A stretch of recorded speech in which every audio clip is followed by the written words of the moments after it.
పితా పుత్ర పవిత్రాత్మ నామమున ఆమేన్. క్రీస్తునందు ప్రియమైన సహోదరి సహోదరులారా, దేవుని బిడ్డలారా, ఈరోజు మనం ధ్యానించుకోవలసిన అంశం ఏమిటంటే యేసు పాదాల చెంత కూర్చుండుట. మనము ఎప్పుడైతే యేసు పాదాల చెంత కూర్చుంటామో అప్పుడు మనకి అనేక దీవెనలు కలుగుతాయి అని ఈరోజు పరిశుద్ధ గ్రంథం ద్వారాగా మనందరం కూడా తెలుసుకోబోతూ ఉన్నాము.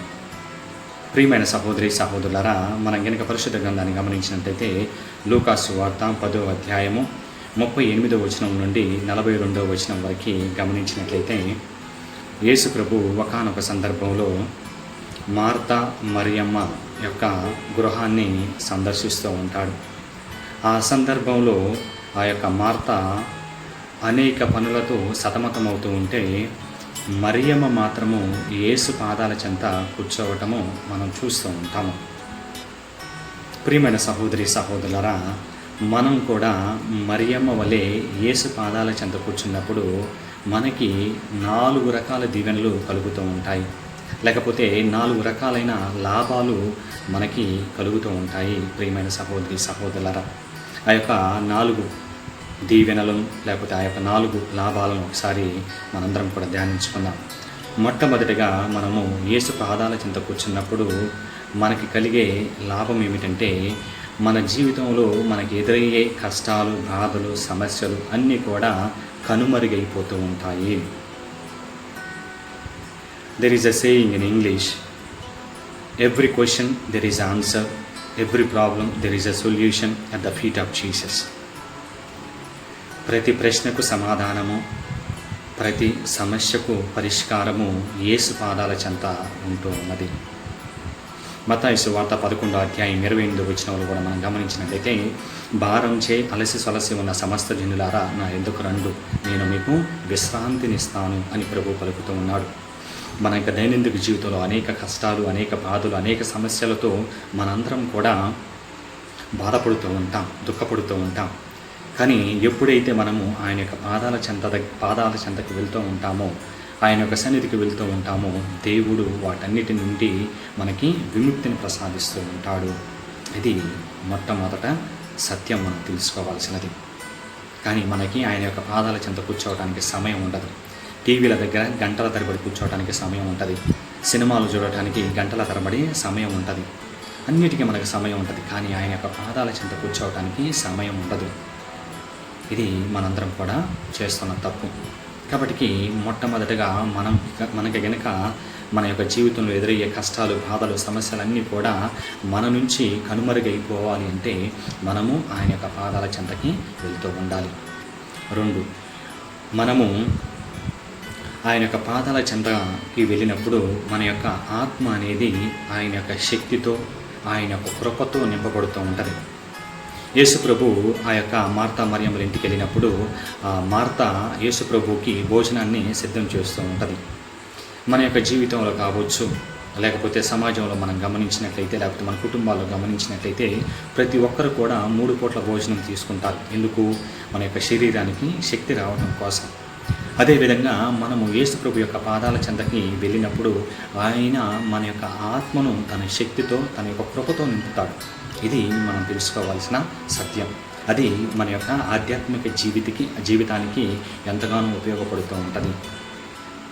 ఇక 3వది, మనము ఆయన యొక్క పాదాల చెంతకి వెళ్ళినప్పుడు ప్రియమైన సహోదరి సహోదరులారా, మనకు కలిగే లాభము లేకపోతే దీవెన ఏమిటంటే మన జీవితంలో ఏది ప్రాధాన్యతో మనం తెలుసుకోగలుగుతాము. ఈ లోకంలో ఉన్నంతకాలం కూడా, లేకపోతే ఈ సమాజంలో ఉన్నంతకాలం కూడా మనకి ప్రయారిటీ లేకపోతే ప్రాధాన్యత ఏమిటంటే డబ్బు, అధికారము, లేకపోతే పేరు ప్రతిష్టలు. ఇది మన ప్రాధాన్యతలు. కానీ యేసు యొక్క పాదాల చెంతకి వెళ్ళినప్పుడు ప్రేమ, సేవ, అదేవిధంగా దయ, జాలి, ఇవి మనకి ప్రాధాన్యతలుగా కనిపిస్తూ ఉంటాయి. లోకంలో ఉంటే మనకి ప్రాధాన్యతలు డబ్బు, పేరు ప్రతిష్టలు, అధికారం. కానీ ఆయన యొక్క పాదాల చెంతకి వెళ్ళినప్పుడు మన జీవితంలో మనకి కావలసిన ప్రాధాన్యతలు ప్రేమ, సేవ, దయ, జాలి, కరుణ అని మనం గుర్తించగలుగుతాము. ఇది మూడవ దీవెన, లేకపోతే మూడవ లాభం ఆయన యొక్క పాదాల చెంత ఉన్నప్పుడు.